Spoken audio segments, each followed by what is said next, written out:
गुंढरी वांढे येथे श्रीराम जन्मोत्सव सोहळा उत्साहात. पारशिवनी 26 मार्च. पारशिवनी तालुक्यातील गुंढरी वांढे येथे दरवर्षीप्रमाणे यावर्षी सुद्धा श्रीराम जन्मोत्सव सोहळ्याचे आयोजन 19 ते 26 मार्च 2000 पर्यंत करण्यात आले होते. या कार्यक्रमाचे आयोजन सामाजिक कार्यकर्ते वसंतराव वांढे, युवा नेतृत्व वैभव वांढे यांनी केले. या कार्यक्रमादरम्यान सर्वप्रथम घटस्थापना करण्यात आली. तसेच दैनंदिन 6 दिवस विविध गावातील भजन मंडळ सहभागी होत धार्मिक उत्सव साजरा करण्यात आला. 26 मार्चला सकाळी श्रीराम जन्मोत्सव सोहळा उत्साहात पार पडला.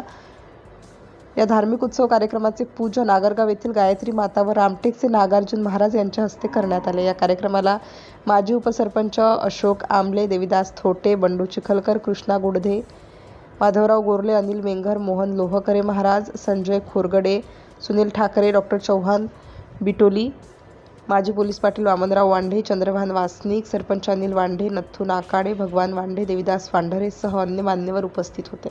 उपस्थित भाविकांना महाप्रसाद वितरण करण्यात आले. या धार्मिक उत्सव कार्यक्रमाचा लाभ असंख्य भाविकांनी घेतला. या कार्यक्रमाच्या यशस्वीतेसाठी समस्त गावकऱ्यांनी अथक परिश्रम घेतले. सिटी इंडिया न्यूजसाठी पारशिवनी तालुका प्रतिनिधी रामू काकडे.